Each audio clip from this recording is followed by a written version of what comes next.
All right, what's up, everybody? Day 27 of this 31-day challenge. And so we're almost at the finish line.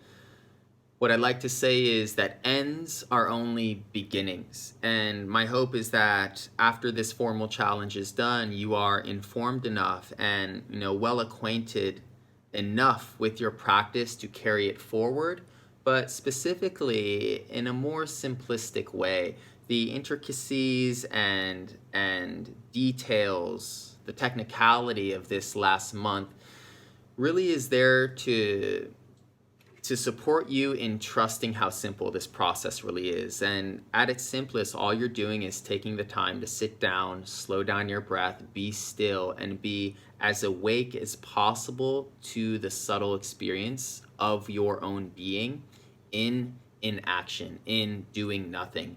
And that trust in doing nothing, has huge effects on the nervous system. It has huge effects on the health of our minds and the vibrancy of our psychology. And so that's it. It's all about trusting nothingness. And so with that, we're getting into the second day of this idea of empty mind. At the center of empty mind is, in fact, the abstract idea of nothingness. And so what I wanted to do is share a cute little analogy that delineates how yogis and Buddhists both interpreted nothingness and how different yet similar their interpretations were, and then attaching that nothingness to the soul, and then sort of thinking about how the soul and nothingness can be used to collapse duality. And so, if meditation is the pursuit of soul, so let's just define soul. Soul is recognized through the increased sense of peace, tranquility, focus, and presence that comes up in your practice. And soul is not necessarily these consequences, but is recognized through them. The more peace you have, the more centeredness or mental silence you are experiencing suggests you are gaining ground and moving closer and closer to this center point known as soul. And so,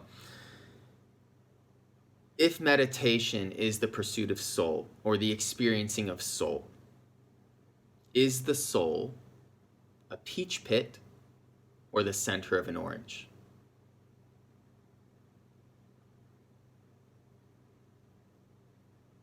A bizarre question.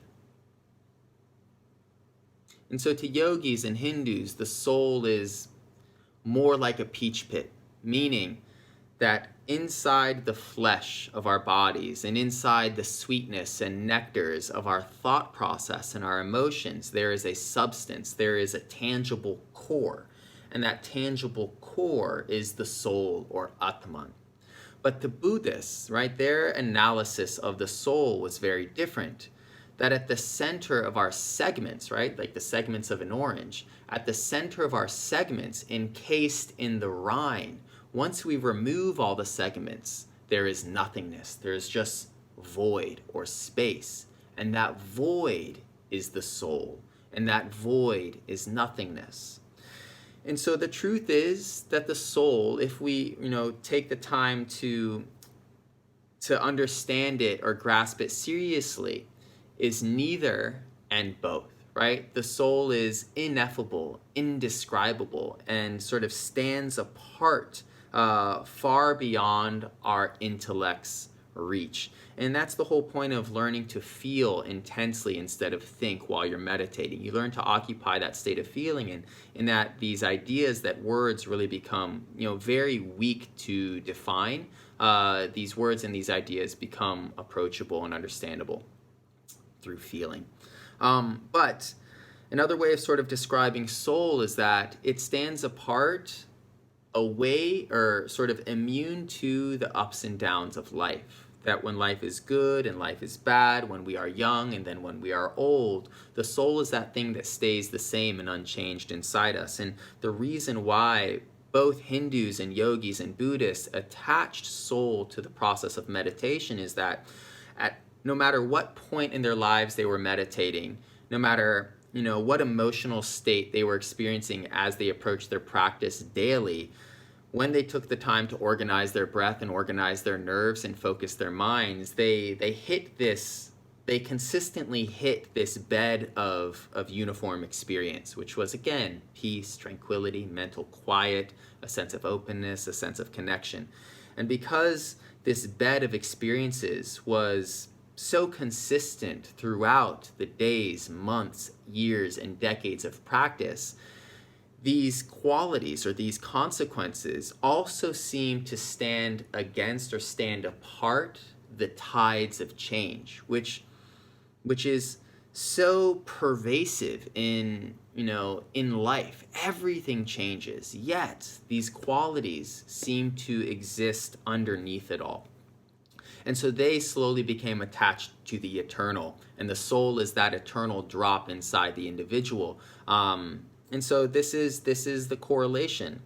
Now, how does soul, right, this drop of eternal, unchanging stuff, get associated to nothingness? If you analyze your practice, what we seem to be doing is we seem to be relinquishing our grip. We seem to loosen our grip on our psychological identity. We seem to let go of who we think we are, and in that, what we want and what we don't want, period, right? And so when you're sitting in stillness and the urge to move arises, you relinquish that urge. That is deeply animalistic, deeply sort of embedded into our code. And by relinquishing that little tendency, we step away from our form, from our identity. And then pain arises. And again, we relinquish our tendency or our inclination to move and to adjust. And in that, we step away from our form. And so on and on and on it goes until there is this sense that we've let go of ourselves. We let go of our desires. We've let go of our reactions. We've quelled our impulses. And in that, accessed this bed of tranquility, this bed of euphoria, and in that, touched this eternal space that only comes about when we let go of our form. And so in this, we become nothing. We become more and more transparent. That leads to these sort of consistent consequences. And because these consequences are so consistent, it gets attached to the soul or the eternal. And this is sort of the chain of experiences and the chain of concepts that really anchors a meditator into their grand theory, which is meditation is the pursuit of nothingness. So how does nothingness sort of stack up against duality? How can we use nothingness once we can feel it to collapse duality and experience Advaita, experience life through a non-dualistic lens? Simply, when we see the world dualistically, we compare the world against its opposite. And so when we're experiencing pain, we crave its opposite, which is pleasure. And in that, we make the pain worse. We can't interact with the pain for what it is because we want what we think is sweeter. And when we have pleasure, we unconsciously understand that pain will merge, or at least that pleasure will dissolve eventually. And so we do our best to push back the oncoming tide of that dissatisfaction. And in that, we taint that moment of pleasure with the fear of its dissolve.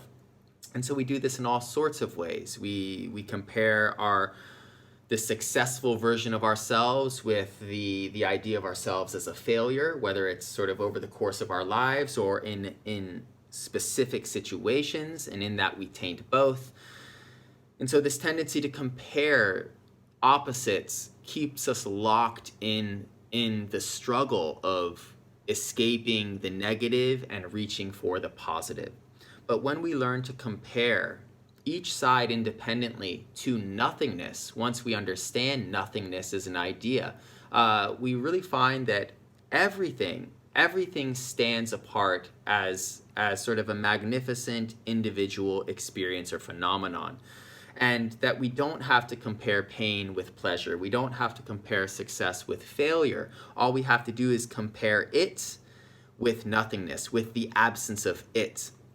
And so a quick question would be, Would you rather live life existing in pain, or would you rather not exist at all? Is pain more valuable than non-existence? And more than likely, our attachment to life and existence would say, well, I'd rather experience pain than experience nothingness. Would you rather live life as a self-perceived failure, or would you rather not exist at all? And again, it's like, maybe, more than likely, I would choose to exist as a failure. I would choose to exist, period, versus not exist at all. And so let's get into these sort of questions to really sort of prove to you how natural a dualistic mind or attitude actually is. What is the opposite of health? Okay. And so what is the opposite of ripe? All right. And so the opposite of health is illness. The opposite of ripe is more than likely rotten. And so let's take a healthy, ripe apple. And imagine it's in your hand. You're staring at this healthy, ripe apple. And the tendency is, dualistically, when you're at the grocery store and you see a ripe apple, you compare it against an unripe apple when you see, or a rotten apple. But if you take this ripe apple and you sort of look at it within your mind's eye, and you compare it against no apple, you realize sort of the beauty of this ripe apple without comparing it to its opposite. And now let's say you're starving, you're hungry, no food, and here's a rotten apple, and it is the only option. And so you're comparing it against no apple, and all of a sudden this rotten apple at least becomes more attractive, more worthwhile. And so if you just take the time to think about life in this way, actively comparing things against nothing, you'll find the innate beauty, the incomparable magnificence between, sort of anything that you choose to analyze. Alrighty, so with all that, again, nothingness is a highly abstract concept. It takes time to sort of gnaw on. It takes time to digest. But once you feel it within you, it's a beautiful moment. So let's get to feeling it within ourselves. Let's get into a comfortable seated position.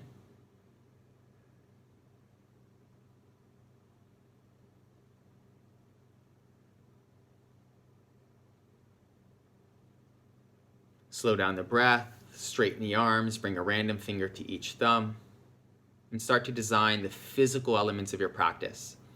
And so we're going to do the same thing we did yesterday.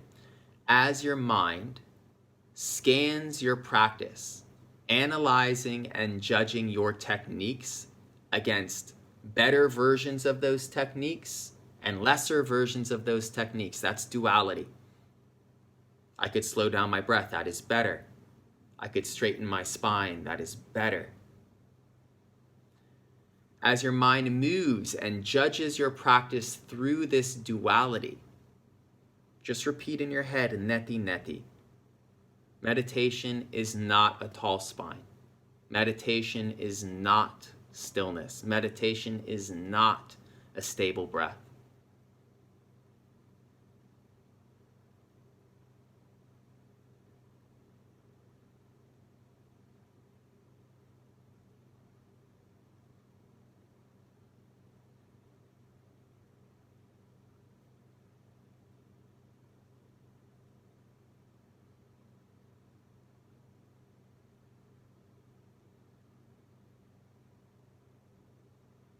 Yet, these techniques are necessary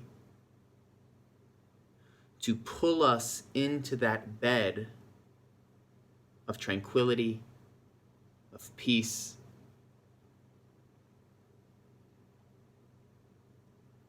These physical adjustments are necessary to give us access to what the yogis and the Buddhists and mystics across generations learn to identify as soul.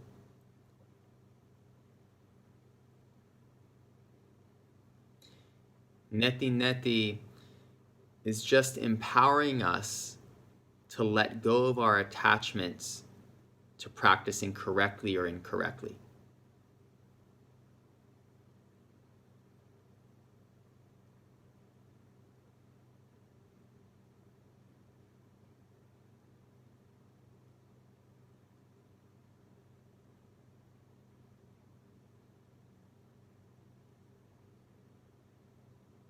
One last time.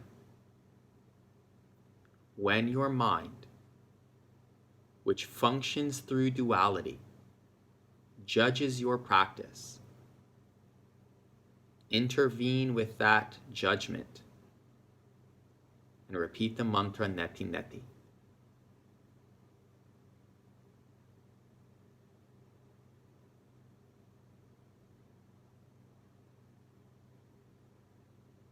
Until that point of judgment, just focus on breathing slowly and feeling the tingling sensations of your body.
Slow down your breath.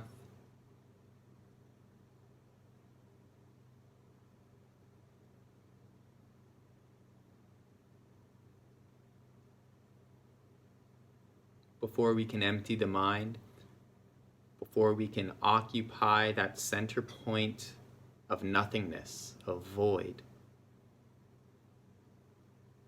from which we can experience peace, tranquility, and silence.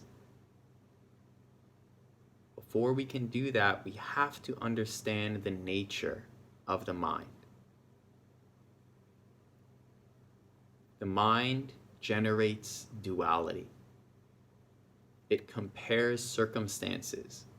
It compares sensations.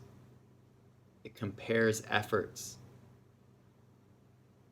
against better versions and lesser versions of themselves.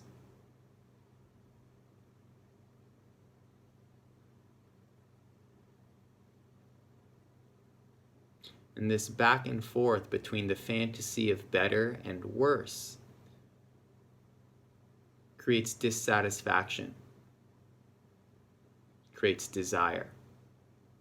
It agitates the peace of our deeper selves.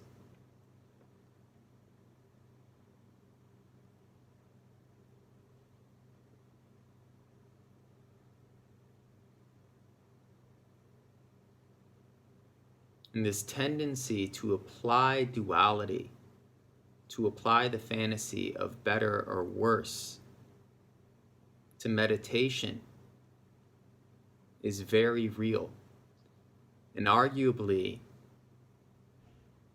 the most important lesson to learn. So notice that inclination to judge your own practice. Notice that judgment is rooted in duality. And use the mantra neti neti to create a little space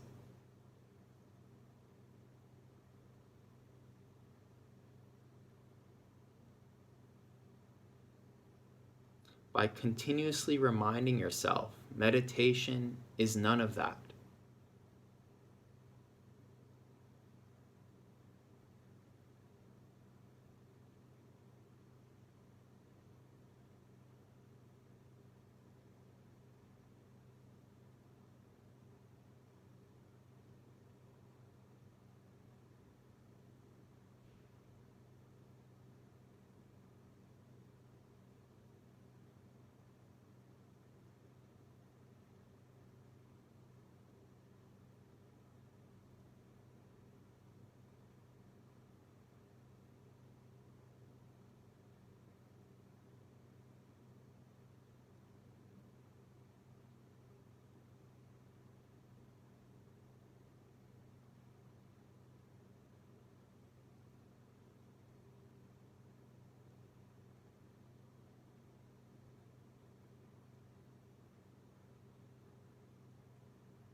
Now let's make an adjustment.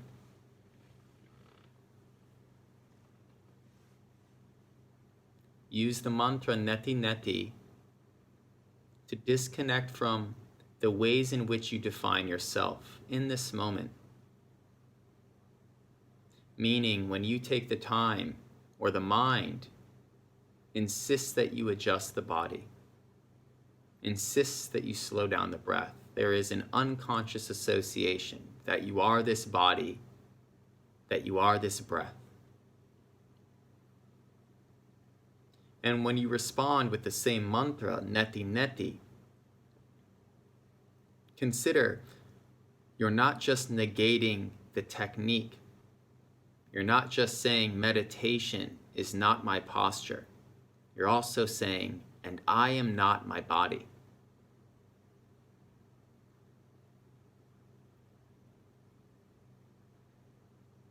I am not a body in pain. I am not a body in pleasure.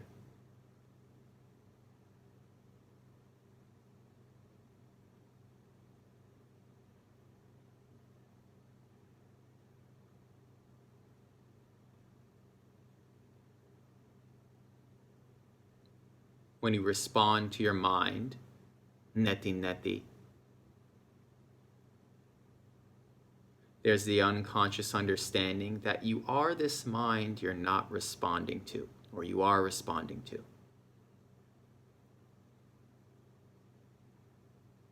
But as you respond again, neti neti, think of it as also negating that you are this mind. I am not this. I am not this.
Slow down the breath.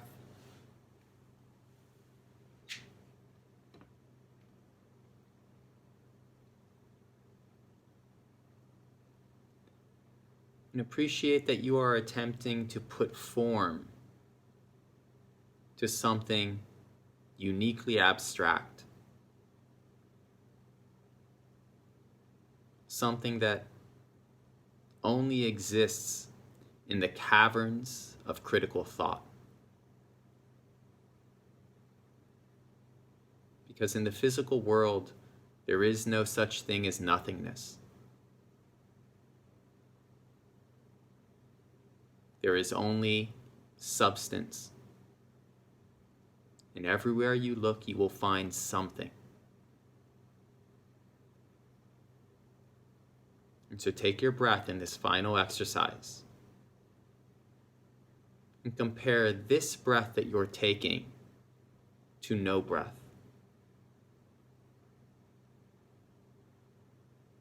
As if this were your last breath.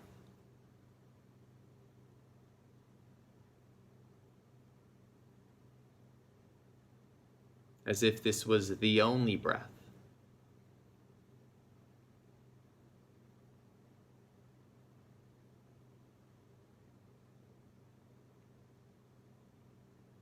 And if that changes the way you appreciate and feel these breaths, increased presence, increased satisfaction, increased tranquility, symptomology of the soul, it suggests you are standing in nothingness, an open mind, an empty mind. And in that, seeing this breath as incomparable, seeing it outside of duality. But it takes effort.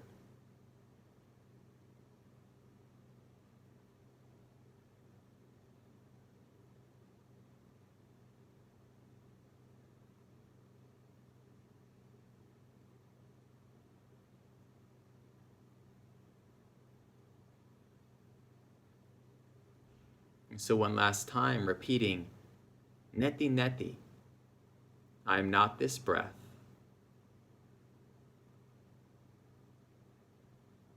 Meditation is not this breath.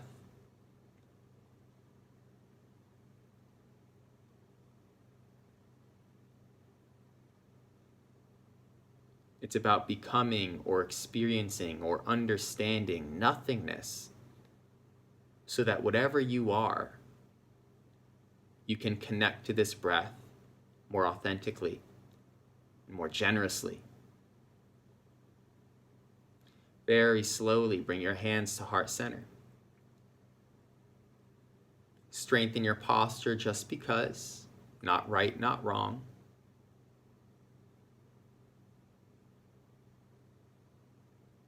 And feel your body is outside you, your mind playing out in front of you. Everything seems to have a distance. And playfully,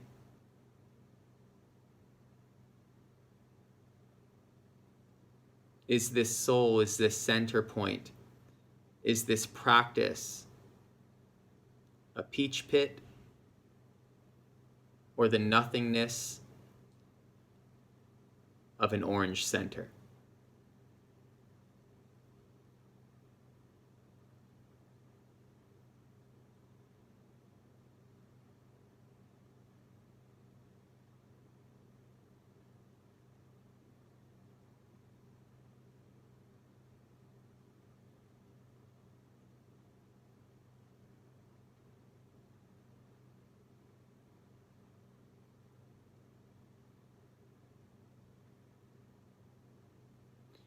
And then clear the mind of its thinking.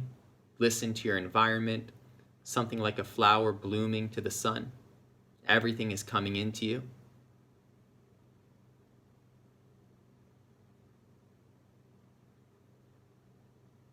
And compare this moment to nothingness.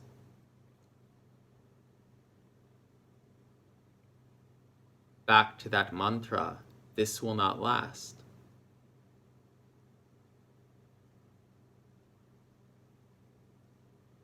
And immediately duality breaks down, not entirely, but it breaks down. The ego, that which resists and clings and grasps, the ego becomes a little more transparent. And in that beauty, appreciation, loveliness, magnificence, all increase slightly.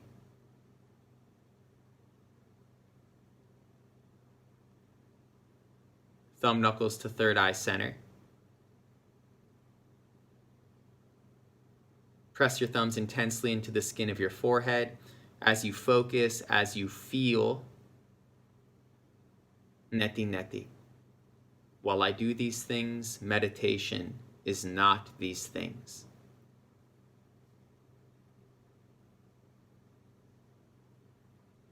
Take a full exhale. Hold the breath, release your wrists to your knees. Hold for as long as you can, let the CO2 build.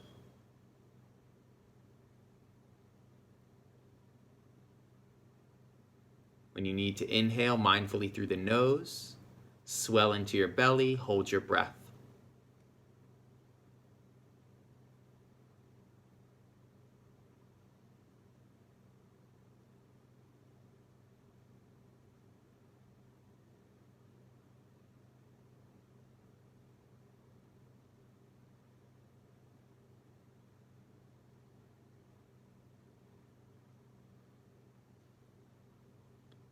Everyone exhale.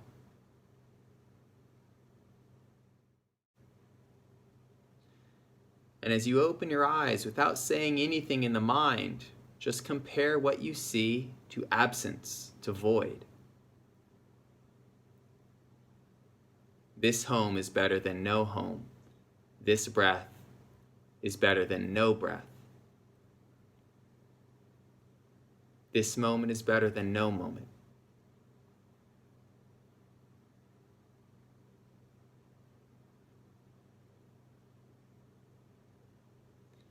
And eventually we'll learn that even that comparison, anything to nothing, is unfair. But that is an even more complicated mental leap.